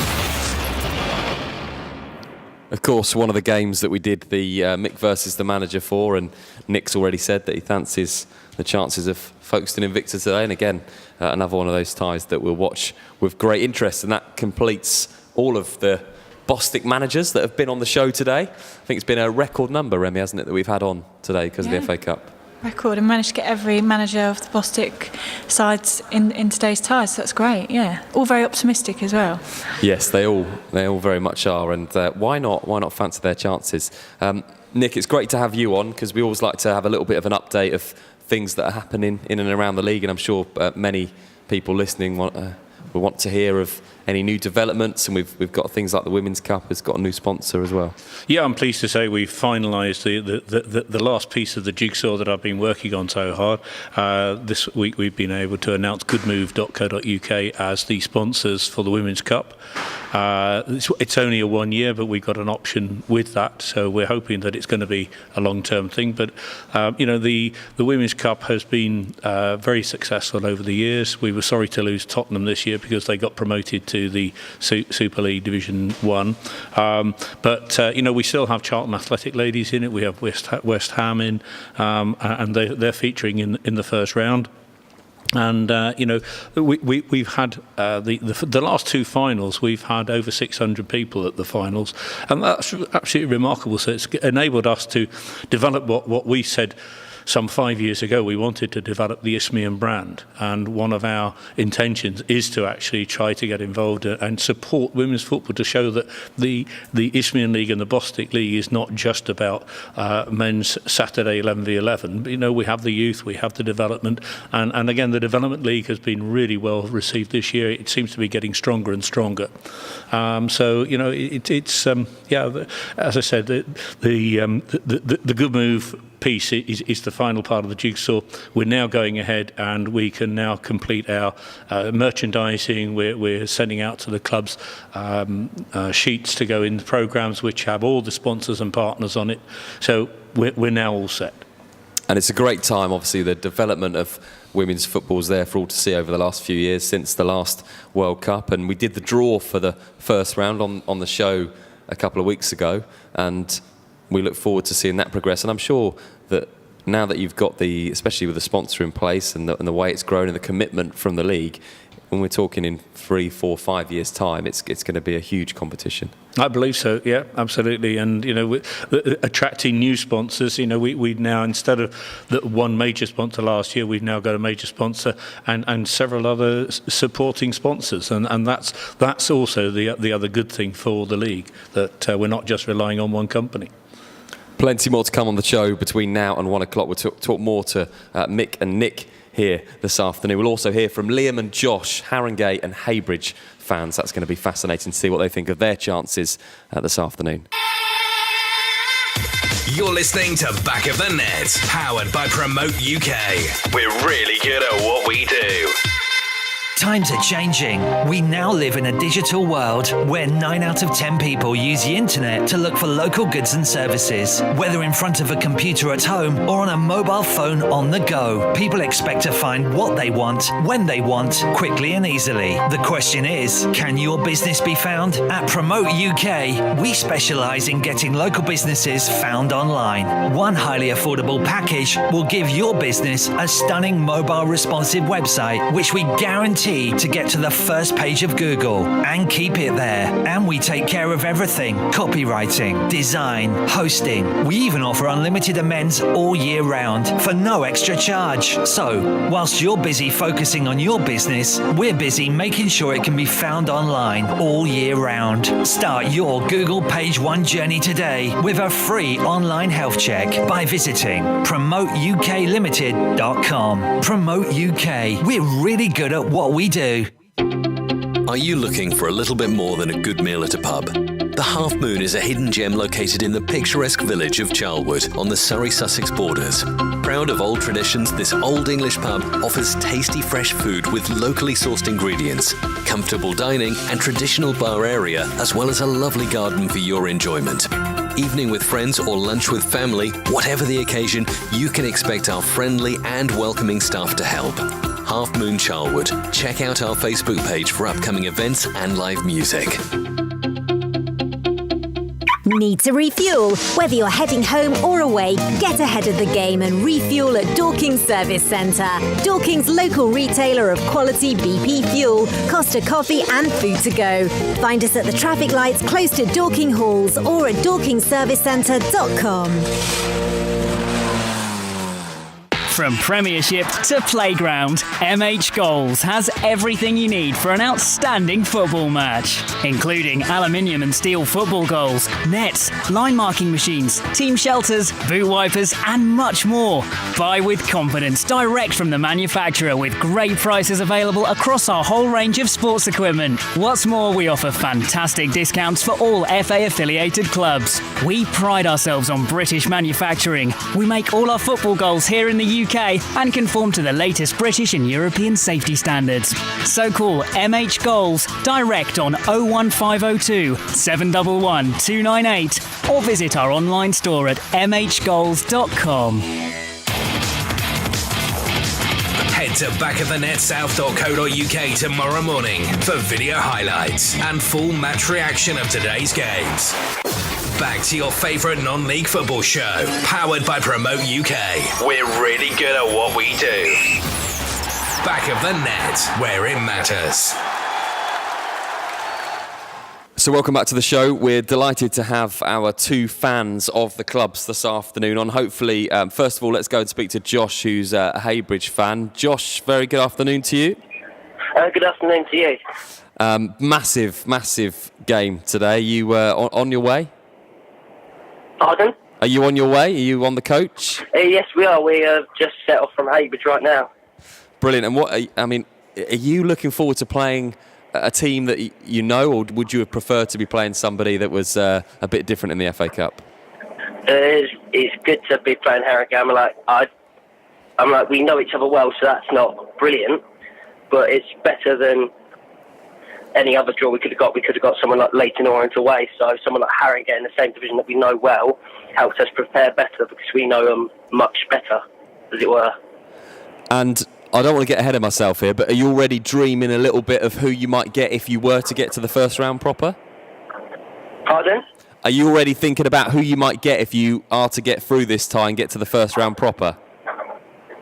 I'm not thinking about who we're going to get first. I'd rather, like our manager, Jody Brown said, I'd much rather wait and see who we get in the first, wait and see what happens today. Because obviously we've got to focus on today, because if we don't win, obviously we're not in the first round. So we have to focus on today and focus on getting through.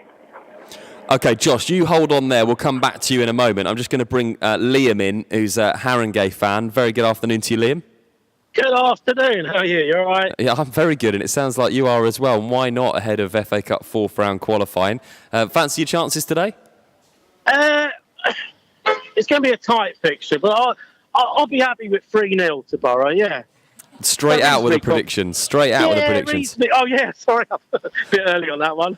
So yeah, I'm genuinely very confident. Well, being so confident, I just asked Josh, who's the Haybridge fan, are you already thinking about perhaps first round proper? You went to bed last night maybe thinking, oh, do you know what, if we get through today, we could have anybody in that first round.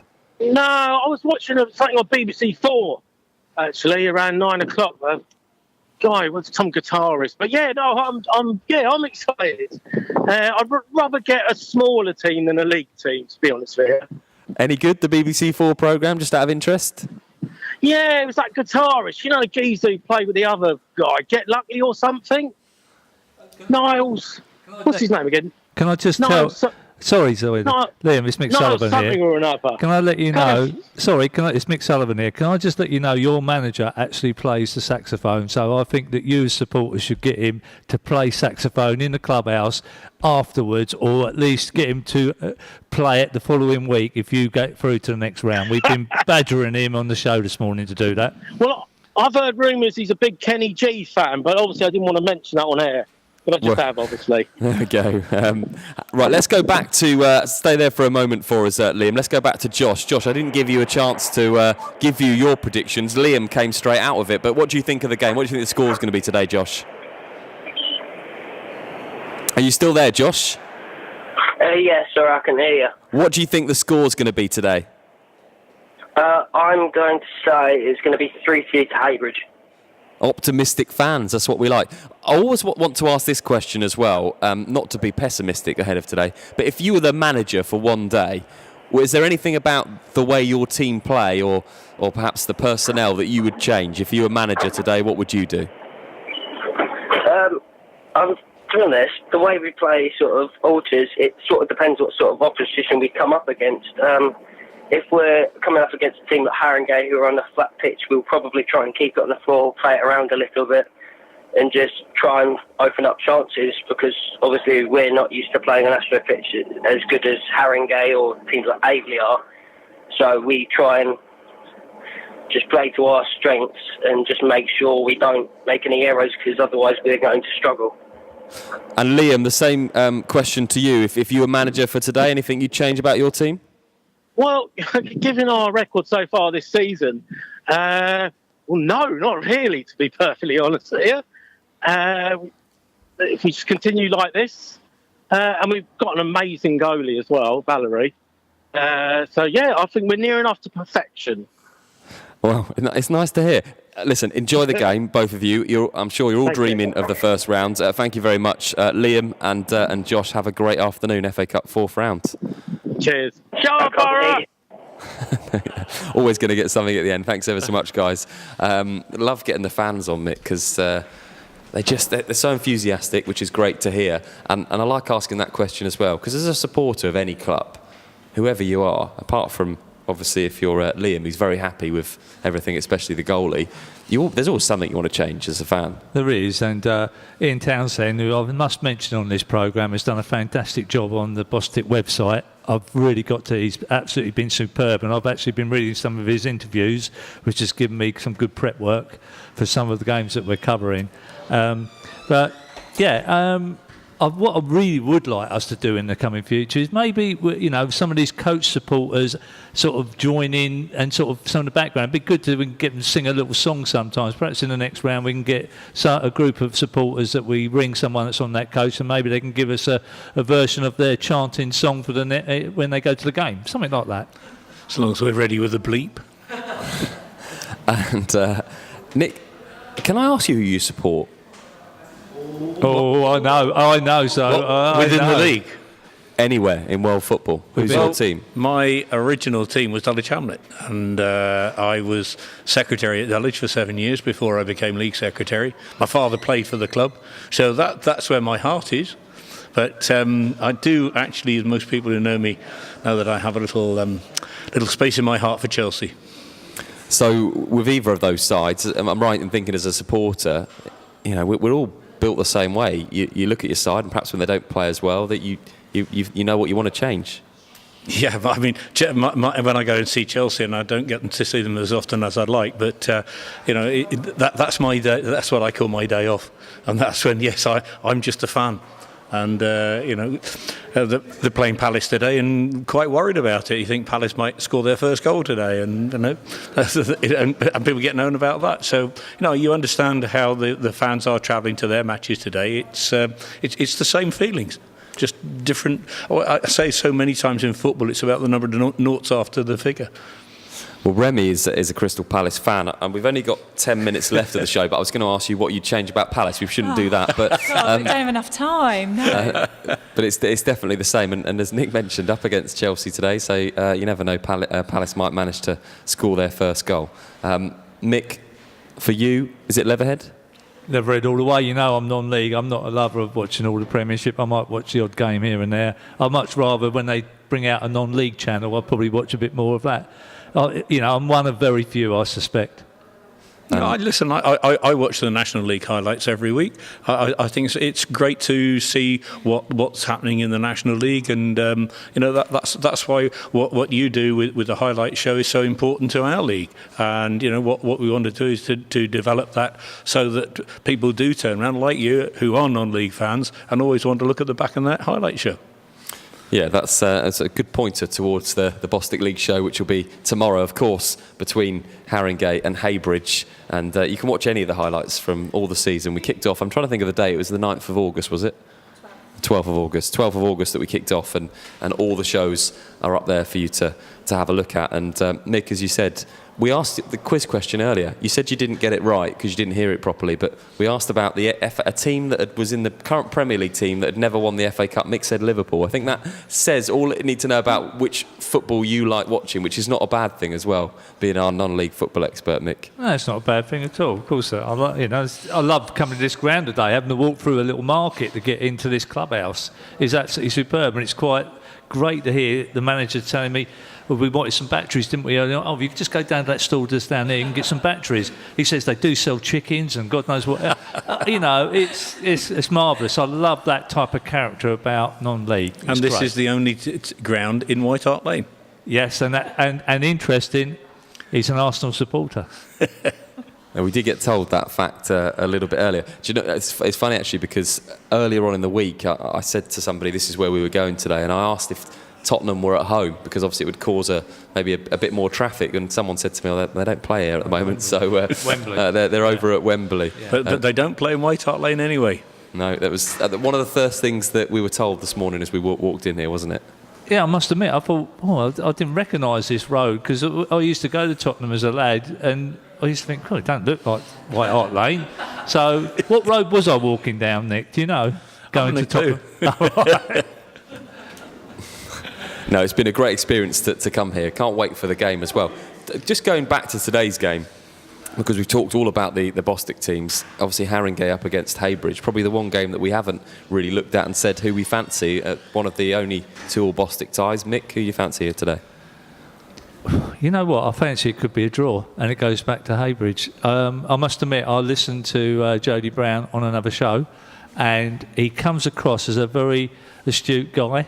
It almost seems as if he's been media trained, but he knows his football. Obviously, he's an ex-professional, was at Colchester, and he comes across very well. And so does Tom. So two likeable guys. I can't see there being a fracas in the bench area, I wouldn't have thought. Or if there is, we're going to cover that. But maybe a draw. I fancy it could be a draw. I mean, the advantage probably is with Haringey Borough, the simple fact that they're playing on an AstroTurf pitch, as opposed to, I think Heybridge play on grass, do they not? They do, yeah. So, that will be a factor in Haringey's favour. Yeah, I'm not sure it's in their favour. Look, anyone at home has a favour because they know their own ground and they feel comfortable. They're in the home dressing room, that sort of thing. But I saw Heybridge when they beat Romford earlier in the season, and Heybridge are a very good outfit. I haven't seen Haringey yet this season, but I've got to say I was very impressed with Heybridge, the right back and the left wing. You know, I think they're Spanish, really, really class players, and you know they scored 5 without reply at Romford, and you know from that point of view. And sorry, Haringey, I haven't seen you, but you know I feel that even if it goes after a replay, Heybridge may well just take it. So there we go, a couple of our predictions for today's game. Looking just finally at some of the other games that are going around with other clubs in the qualifying today. Maidenhead United obviously got promotion from the National South last season. They're playing Havant and Waterlooville, who won the league last year. Fancy well, you know, just simply because we know them a little bit from their time in the Bostik League or Ryman League as it was last year. We've got a little bit more time and favouritism, I suppose, so I'd like to see Havant and Waterlooville win that game and progress. But Maidenhead are one of a number of clubs in the National League Step 1 who were in the Isthmian League some years ago. I think last week on the table top 10 there were 8 former Isthmian clubs in there. I'll take that back then. So, you know, Havant actually were only with us 1 year. So, Fair yeah, enough. I've got to go for Maidenhead. Been there a number of times over the years. And I think that Step 1, I think their class will show a little bit. Yeah, Havant and Waterlooville, of course, famously played Liverpool not so long ago as well when they lost 5-2. They were ahead a couple of times in that game as well at Anfield. So they'll be hoping for maybe a repeat of that run this season. Leyton Orient against Dagenham and Redbridge is another tie. Leyton Orient obviously really have traditions in the Football League over the last 10 years or so. They take on Dagenham and Redbridge.